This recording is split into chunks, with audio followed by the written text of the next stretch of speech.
परी बन गई बहू। पुष्पा जी का बेटा अमन पूरे 30 साल का हो चुका था। पुष्पा जी के परिवार में उनके पति और इकलौता बेटा अमन ही था। पुष्पा जी अपने बेटे अमन की जल्दी से शादी करवाना चाहती थी, लेकिन अमन था कि उसे कोई लड़की पसंद ही नहीं आ रही थी, क्योंकि अमन जो नौकरी करता था उसमें उसे बहुत ज्यादा तनख्वाह नहीं मिलती थी। एक दिन सुबह के वक्त अमन के पिता कहते हैं, अरे अमन बेटा, तुम जल्दी कोई नौकरी बदल लो। इतनी कम तनख्वाह में तो तुम्हारे लिए लड़की ढूंढना बहुत मुश्किल होता जा रहा है।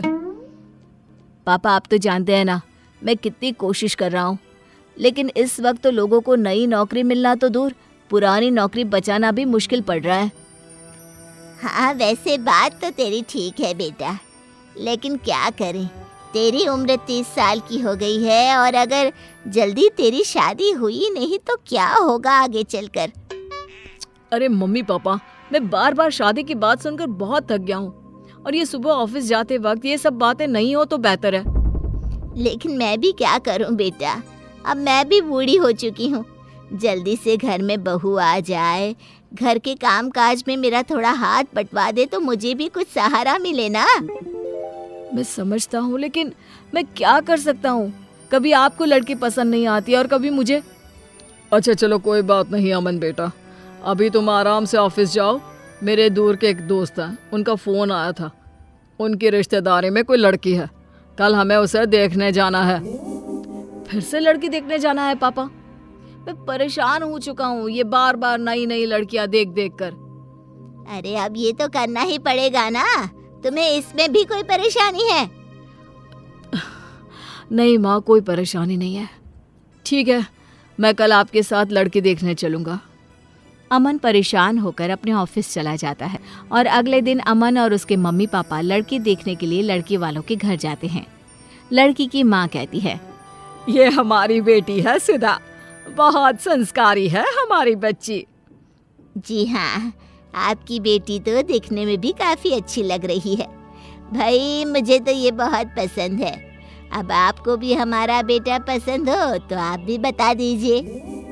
देखो बहन जी, दिखने में तो आपका बेटा भी काफ़ी अच्छा दिखता है, बस अब यही जानना बाकी रह गया है कि आपका बेटा कमाता क्या है।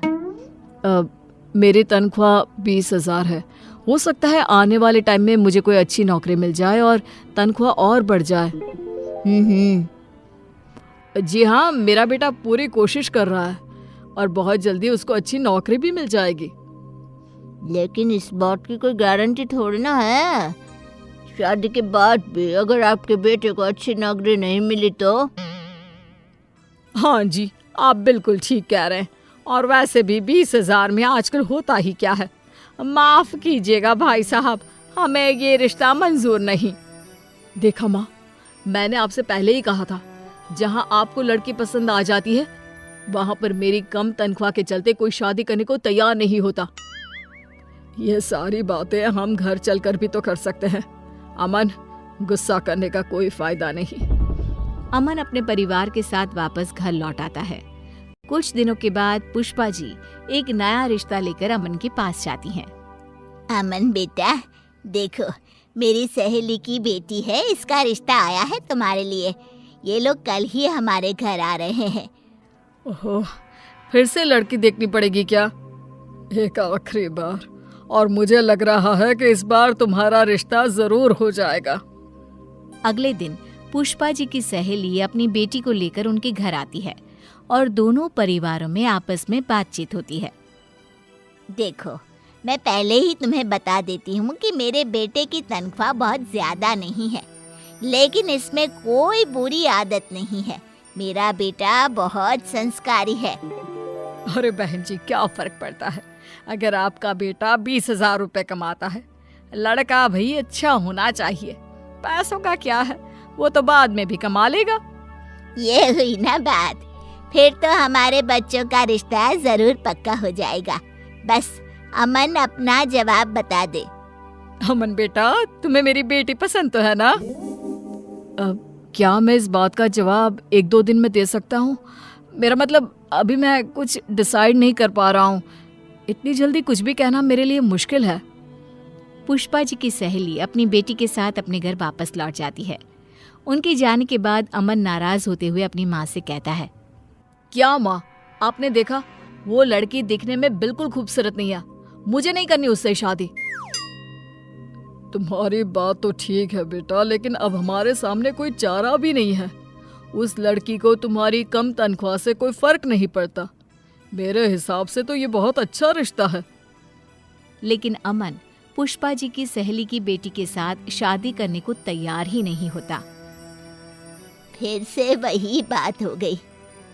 कभी लड़की सुंदर नहीं मिलती, और अगर लड़की सुंदर मिलती है तो तुम्हारी तनख्वाह की वजह से रिश्ता नहीं हो पाता।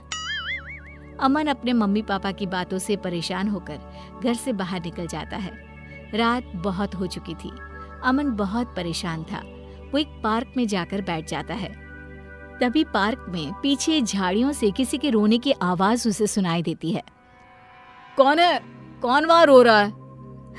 मैं हूँ, इन पेड़ों के पीछे। अरे लेकिन तुम कौन और पेड़ों के पीछे क्या कर रही हो? तुम तो दिखने में किसी परी की तरह लग रही हो। मैं परी ही हूँ, मेरा नाम परी है। अरे तुम्हारा नाम क्या? तुम तो बिल्कुल परियों की तरह खूबसूरत हो। लेकिन तुम इस तरह रो क्यों रही हो? और इतनी रात को पार्क में अकेले क्यों बैठी हो? मेरा इस दुनिया में कोई नहीं है, मैं एकदम अकेली हूँ। मेरे माँ बाप दोनों का निधन हो चुका है। कुछ गलत लोगों ने मेरा पीछा करने की कोशिश की तो मैं यहाँ आकर छुप गई। अरे लेकिन तुम यहाँ कब तक छुपी रहोगी? तुम यहाँ पर सेफ नहीं हो। तो क्या करूँ, कहाँ जाऊँ, मेरे खुद समझ में नहीं आ रहा। अरे रो मत, एक काम करो, तुम मेरे साथ मेरे घर चलो, वहां पर तुम सुरक्षित रहोगी। अमन उस लड़की को लेकर अपने घर आ जाता है। उस लड़की की खूबसूरती देखकर पुष्पा जी हैरान हो गई थी। वो लड़की 4-5 दिन अमन के घर पर ही रहती है। उस लड़की का व्यवहार देखकर अमन के पिता भी बहुत खुश थे और इसीलिए एक दिन सुबह के वक्त, देखो बेटी, मैं ये तो नहीं जानता कि तुम कौन हो, लेकिन मैं तुम्हें अपने घर की बहू बनाना चाहता हूँ। हाँ, मैं भी कब से वही बात सोच रही थी, लेकिन फिर मुझे लगा पता नहीं परी को अच्छा लगे भी या नहीं। मुझे इस बात से कोई ऐतराज नहीं है। वैसे भी आप लोगों ने मुझे इतना प्यार दिया है, लेकिन अगर अमन जी कहेंगे तो ही मैं उनसे शादी करूंगी। मैंने तो जब तुम्हें पहली बार देखा था ना, तभी अपनी पत्नी बनाने का फैसला कर लिया था। तुम हो ही इतनी खूबसूरत, और फिर तुम्हें मेरी कम पैसों वाली नौकरी से भी तो कोई परहेज नहीं है।